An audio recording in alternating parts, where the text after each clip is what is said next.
Voilà, bonjour à chacun et à chacune. Je vais tenter de faire un peu un état des lieux, plutôt l'état de l'évolution, à partir des travaux de Jean-Paul et Sophie, jusqu'à ce qu'on appelle la formation au Sockelkær. Alors j'ai tenté aujourd'hui de donner quelques rappels, donner quelques avancées, et puis surtout ce qu'on pourrait imaginer des bénéfices attendus d'une telle formation. Quand je dis bénéfices attendus, ça veut dire que ces bénéfices ou ces effets restent attendus. Ça veut dire qu'ils ne sont pas encore validés, ils ne sont pas encore évalués.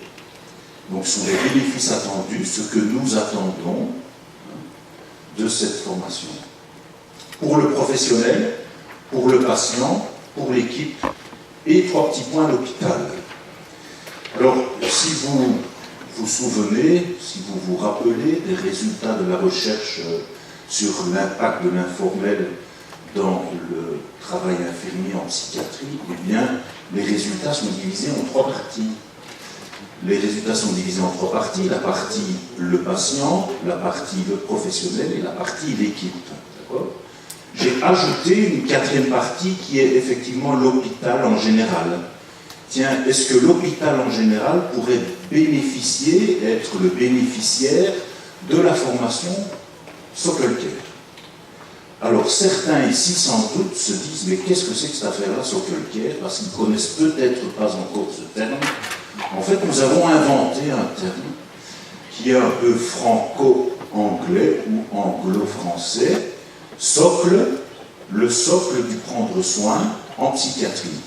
Sockelkær, Kær qui n'est pas opposé à cure, mais qui est envisagé comme étant le lit pour le cure. On pourrait même dire, sans Kær, pas de cure en psychiatrie. Bref, sans prendre soin en psychiatrie, eh bien peut-être pas de cure.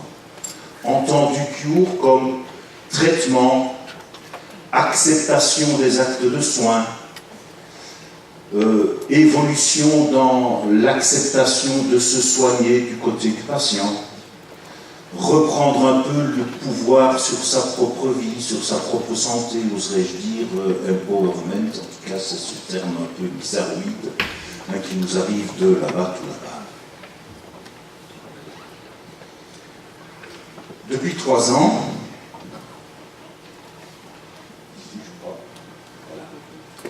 depuis 3 ans, plus que 3 ans maintenant, eh bien, nous travaillons, le groupe de coordination des initiatives Sockelkær belge, avec Jean-Paul. Je suis le coordinateur de ce groupe de coordination, et Nathalie Fillon, dont vous avez déjà entendu parler, dont vous avez vu la figure, ou le visage plutôt sur le film ici, eh bien, en est aussi, j'ai envie de dire, le numéro 2.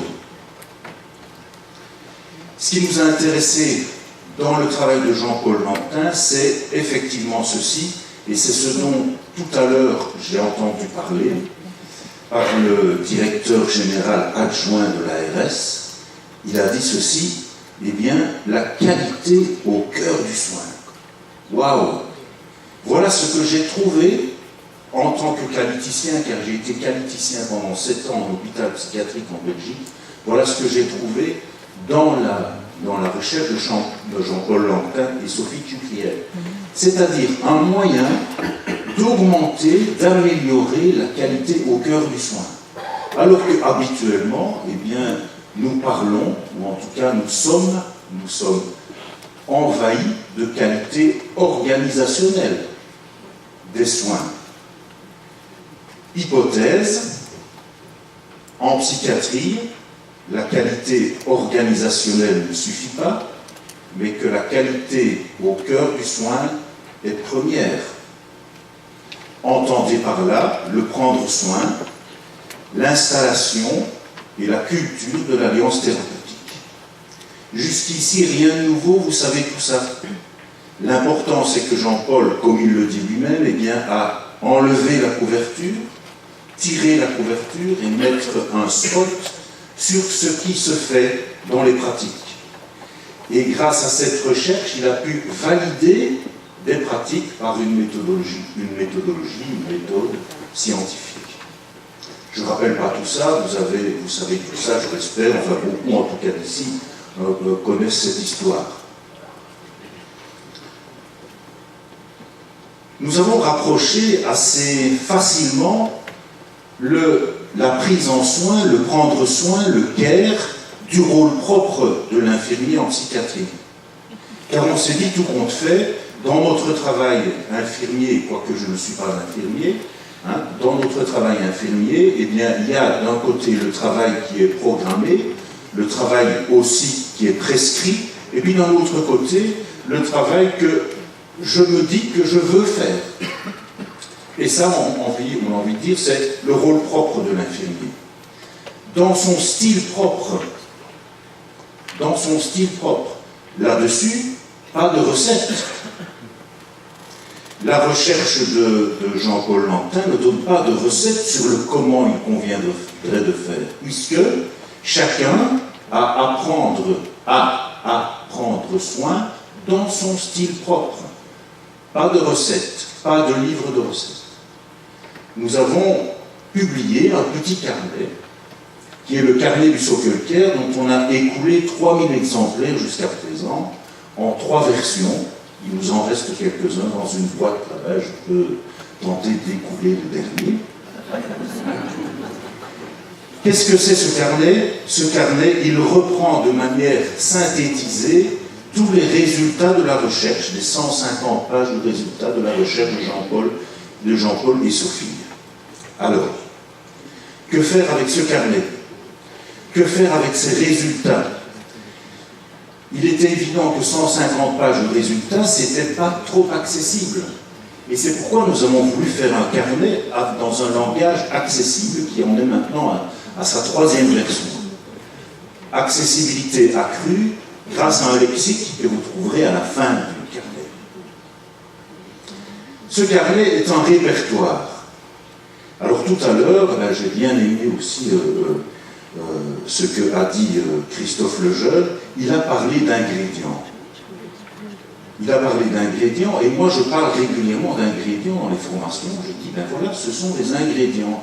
Le petit livret là, c'est pas des recettes, pas de mode d'emploi, ce sont des ingrédients pour pouvoir faire quoi? Et pour diversifier votre prise en soin, pour diversifier vos modes d'approche par rapport aux soignants, pour se questionner par rapport à est-ce que l'équipe elle est bien porteuse de prendre soin pour les patients, ou pour se questionner par rapport à soi-même, tiens, en quoi est-ce que moi je peux aller chercher dans mes ressources propres, personnelles et professionnelles, pour prendre soin du patient.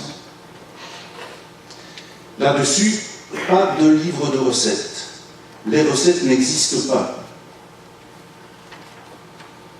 L'année passée, 2016, le CRMC vient me trouver, nous étions ici, et me dit, tiens, on pourrait effectivement collaborer ensemble. Et puis, depuis 2016, nous avons construit une formation qui s'appelle la formation Social Care, disons-le comme ça. Nous avons été 12 membres à construire cette formation. Un groupe de 12 membres qui s'est rencontré 4 jours. Il y avait là des tuteurs, il y avait là des cadres de santé, il y avait les membres du CRMC, il y avait des personnes d'IFSI qui travaillent, qui donnent cours en IFSI. Bref, nous avons travaillé pendant 4 jours, 12 membres, à la construction d'une formation. Une formation dont le format est de 2 jours plus 1. Et nous en sommes pour le moment à une phase test. C'est-à-dire que nous avons commencé par donner cette formation à un petit groupe à Sainte-Marie-Clermont, dont les représentants sont ici, à Saint-Cyr, au Cher, Grenoble et à l'EPSF de La Roche-sur-Foron.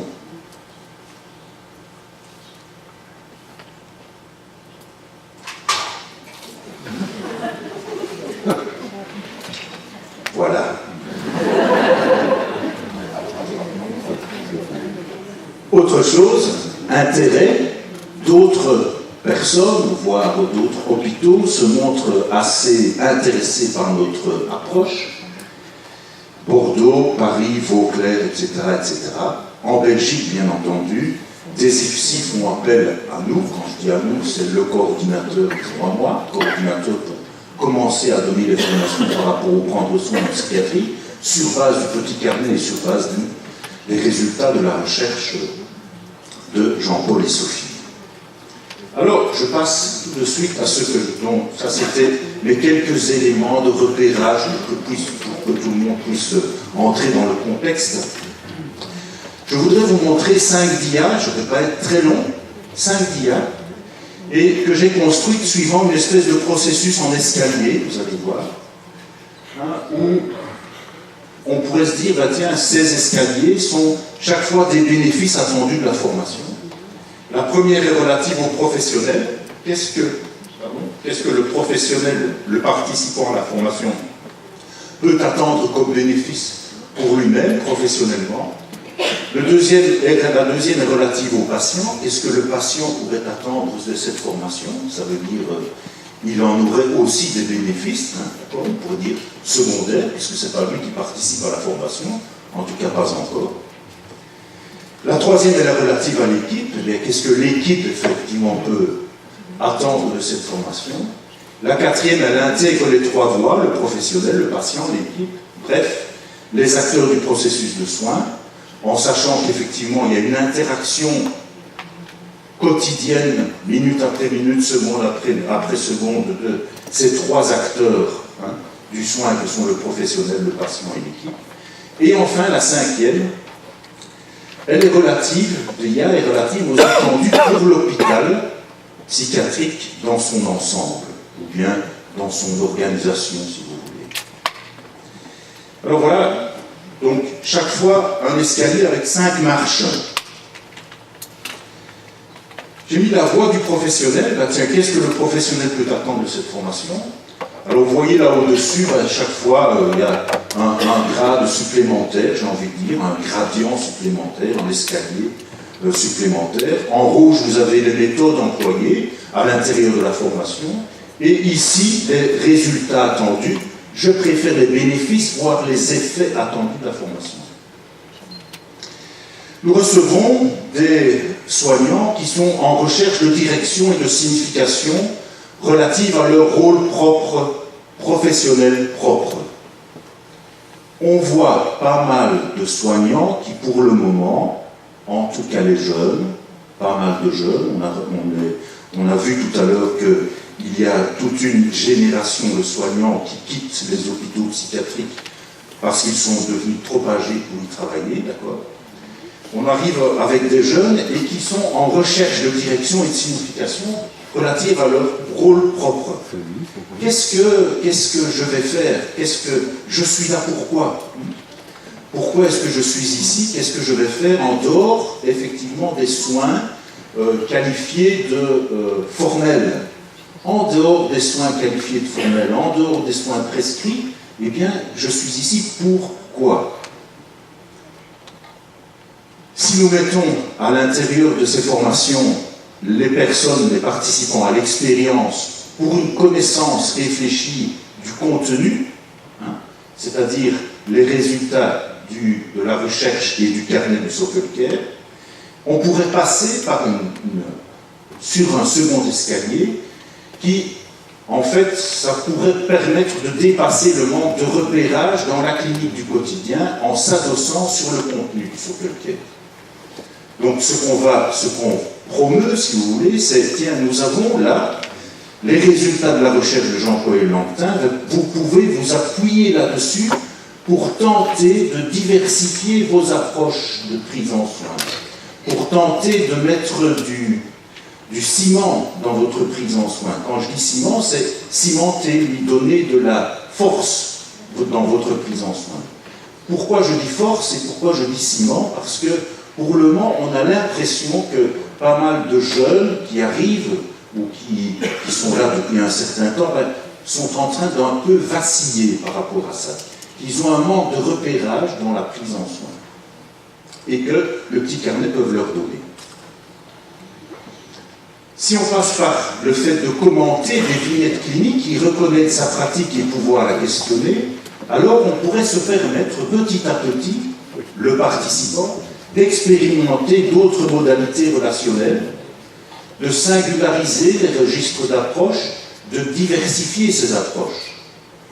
Je suis un peu iconoclaste, mais je rappelle assez régulièrement que lorsque nous allons vers le patient et que nous allons spontanément vers lui, eh bien que très souvent nous sommes dans la répétition. Parce qu'en fait, notre intention, lorsque nous prenons soin de lui, n'est pas très claire, n'est pas assez formulée dans notre esprit. Qu'est-ce que je voudrais faire? À l'intérieur du carnet du Sockelker, qui sont les résultats de la recherche de Jean-Paul et Sophie, eh bien, il y a toutes sortes d'intentions. Par exemple, border un état d'angoisse. Le fait que je me dise que je vais aller vers le patient pour border un état d'angoisse, ça me donne clairement une légitimité par rapport à mon rôle professionnel propre. Le fait de dire que, après coup peut-être, simplement, en réunion d'équipe, on viendra tout à l'heure, en réunion d'équipe, eh bien que j'ai les mots pour formuler ce que je dis dans mon approche du prendre soin, me donne une assise claire et me donne confiance dans mon travail. C'est ce que je mets au quatrième degré, s'exercer à sortir des répétitions et à innover dans son style propre, bref, le diversifier, ce qui va donner l'amélioration de son degré de confiance professionnelle, rapporter, analyser, commenter ses propres expérimentations à l'intérieur du groupe. Donc je vous ai dit que c'était 2 jours plus 1, et nous demandons aux personnes, aux participants, dans le 3e jour, de venir dire, en analyse de pratique professionnelle, eh bien, de rapporter ses propres expérimentations entre les 2 jours et le 3e jour. Bref, pour commenter ses propres expérimentations. Et on voit que, effectivement, petit à petit, en tout cas c'est ce qu'on tente de promouvoir, c'est le bénéfice attendu, c'est que les personnes, les participants, les professionnels pourraient exister dans un métier pourvu de sens. Donc on est parti, si vous voulez, dans « je cherche des significations relatives à mon rôle propre » et on va jusque exister dans un métier qui est pourvu de sens. La voix du patient, je vous ai dit tout à l'heure, oui, le patient il pourrait effectivement avoir un bénéfice par rapport à cette formation. Vous voyez que le care fois care, il augmente chaque fois, de degré en degré, qui augmente comme ça par rapport à la grandeur des lettres. Notre idée est quand même de dire ceci, c'est qu'en psychiatrie, il ne suffit pas d'avoir un care, mais de activer un care fois care, c'est-à-dire un care au carré. Et d'ailleurs, tous les hôpitaux somatiques pourraient effectivement prendre énormément d'intérêt, d'avoir de l'intérêt par rapport à nos pratiques. Pour une fois d'ailleurs que la psychiatrie serait le modèle de quelque chose, elle pourrait l'être dans le care fois care. Je reprends le patient. Le patient, s'il existe du care fois care, il existe ce patient dans un milieu de soins attentifs et fiables. On prend soin de lui. Il est dans un lieu d'adresse d'un remède dispositif singularisé. Qu'est-ce que ça veut dire? C'est que le care dispose pour le soin. C'est un remède qui va le disposer pour le cure. D'accord? Tout simplement ça que ça veut dire. Ça augmente aussi sa possibilité de s'engager, je parle du patient, et de maintenir, de consolider, de renouveler, voire de prendre congé d'une alliance thérapeutique. Le care, ça amène à construire. Le prendre soin, c'est la construction de l'alliance thérapeutique. Eh bien, dans l'alliance thérapeutique, il n'y a pas que le pas du soignant vers le patient, mais aussi le patient vers le soignant. C'est une réciprocité, l'alliance. Ça l'amènera patient à se sentir reconnu dans sa dignité d'homme, dans ses particularités, puisque petit à petit, le soignant va diversifier son care, ses attentions, ses interventions par rapport au patient. Et enfin, ça pourra augmenter ses capacités de reprendre du pouvoir dans sa propre vie, ce qu'on a appelé tout à l'heure de cet étrange mot empowerment. La voie de l'équipe maintenant. Qu'est-ce qu'on constate?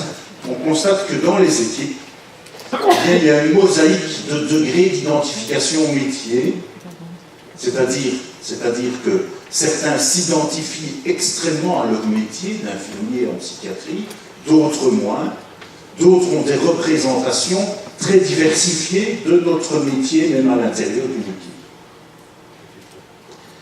S'il y a prise de connaissance réfléchie des contenus des résultats de la recherche en soins infirmiers Sockel-Care, il y a une proposition d'un partage d'un langage commun valide. Le carnet, pouvoir parler du carnet, pouvoir prendre le langage qui est à l'intérieur de ce carnet, et va pouvoir effectivement permettre aux soignants de partager un langage commun valide à propos de notre prise en soin, c'est-à-dire de nos interventions du quotidien.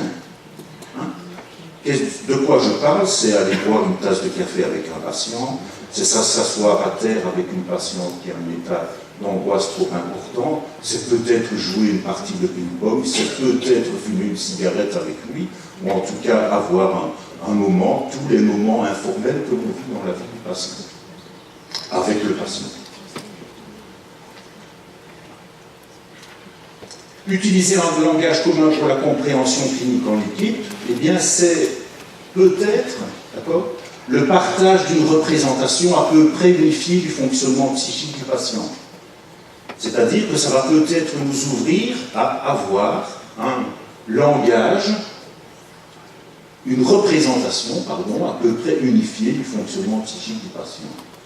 Et on a envie de dire que c'est l'optimum cohérence à l'intérieur d'une équipe, voire à l'intérieur d'un collectif de soins. Si on a commencé à construire une unité de soins en se disant, mais tiens, qu'est-ce qu'on fait ici ensemble, c'est-à-dire se donner un cadre thérapeutique, on commence petit à petit à partager un esprit de soins commun, et petit à petit, on se sent adhérer à cette équipe. Enfin, je suis dans le 3e et le 4e degré, augmentation du sentiment d'appartenance au groupe soignant par ce partage, le partage d'un langage commun et le partage unifié du fonctionnement psychique du patient. Et bref, ce à quoi on pourrait assister dès lors, c'est la création d'un véritable collectif, non seulement d'une équipe, mais un collectif, qui se donne des outils d'équipe, de structuration du travail. Donc c'est le passage de l'équipe au collectif de travail. Et enfin, un autre effet pourrait être ceci, c'est s'engager et s'impliquer au-delà de la seule relation soignante. Ça veut dire s'engager à véritablement construire un cadre de soins et avec le même esprit de soins au niveau de l'unité de soins. Dernier degré, bref, c'est le renforcement de l'identité commune au métier, c'est continuer d'exister en faisant vivre la dispute professionnelle au sein de l'équipe, et c'est le portage psychique de l'unité de soins, organisation, ambiance permanente. C'est-à-dire que je m'engage au-delà de la relation soignant-patient, je m'engage à construire le cadre et l'esprit de soins à l'intérieur de l'équipe. Nous sommes donc allés, je vais avoir terminé, nous sommes donc allés d'un constat d'une mosaïque de degrés d'identification au métier jusqu'au renforcement d'une identité commune au métier. Enfin, je termine. Et l'hôpital là-dedans. On pourrait se dire, mais tiens, et les directions qui pensent hôpital, qui pensent organisation des soins, mais aussi qui pensent simplement aussi image de l'hôpital à l'intérieur de la société. On pourrait dire que, et bien sûr c'est à valider, qu'il y aurait peut-être une amélioration du bien-être au travail des équipes de soins et de ses membres, et donc une amélioration du magnétisme de l'hôpital. Hein? Vous connaissez ce concept de magnétospital, c'est-à-dire cet hôpital qui attire, qui aimante les soignants. Il y aurait sans doute aussi une amélioration de l'indice de satisfaction des patients.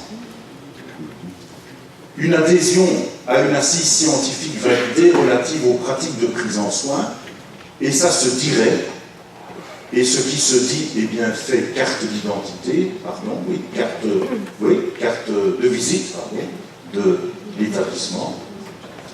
Et enfin, on pourrait imaginer un autre bénéfice, l'amélioration de la cohésion relative à l'esprit de soin au sein de l'hôpital. Bref, il pourrait devenir un projet fédérateur car les soignants, croyez-moi, s'y reconnaissent. Voilà, je vous remercie pour votre écoute.